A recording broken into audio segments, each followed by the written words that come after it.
The digester dilemma. Are manure digesters a climate solution or a hidden risk? As governments worldwide seek ways to slash agricultural greenhouse gas emissions, a centuries-old concept is undergoing a high-tech revival. Anaerobic digester systems that capture methane from decomposing organic matter are being heavily promoted as a primary tool for decarbonizing the dairy industry.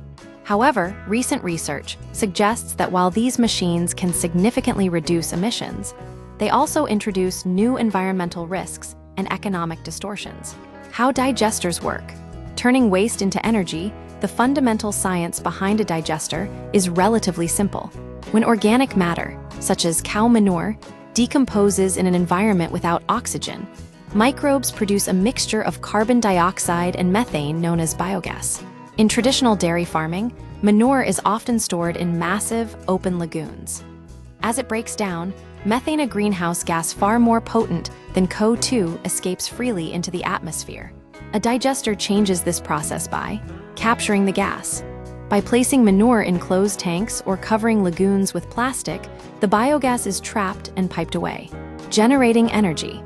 The captured gas can be burned for heat and electricity, purified into natural gas, or compressed for vehicle fuel. Recycling nutrients. The leftover digested manure is repurposed as fertilizer or animal bedding. On paper, the benefits are striking. Processed manure can emit 91% less methane during storage compared to untreated waste. The cautionary tale of leaks and spikes despite their potential. Digesters are not a perfect fix. A recent study of 98 dairy farms in California state that has invested $389 million in digester grants over the last decade revealed several critical complications. The risk of methane leaks because digesters are heated to accelerate gas production. They create a concentrated source of methane. If the system is not perfectly sealed, leaks can occur. In some extreme cases, the study found that leaks resulted in methane emissions exceeding 1,000 kg per hour, potentially making the solution a larger emitter than the original open lagoon. Construction phase spikes. Researchers noted that methane emissions often spike during the actual construction of the digesters. While the exact cause is still being studied, it is believed that rerouting manure slurry during installation agitates the waste, causing a sudden release of gas. Pollution swapping. There is a growing concern regarding pollution swapping, where solving one problem creates another. Digesters can accelerate the formation of ammonia, a different pollutant, and if the biogas is burned off rather than captured and sold, it can release harmful hydrogen sulfide. The perverse incentive. Scaling up the problem. Perhaps the most significant concern is not environmental, but structural. In many regions, including California, government incentives, such as credits for low-carbon fuel, make biogas a profitable commodity.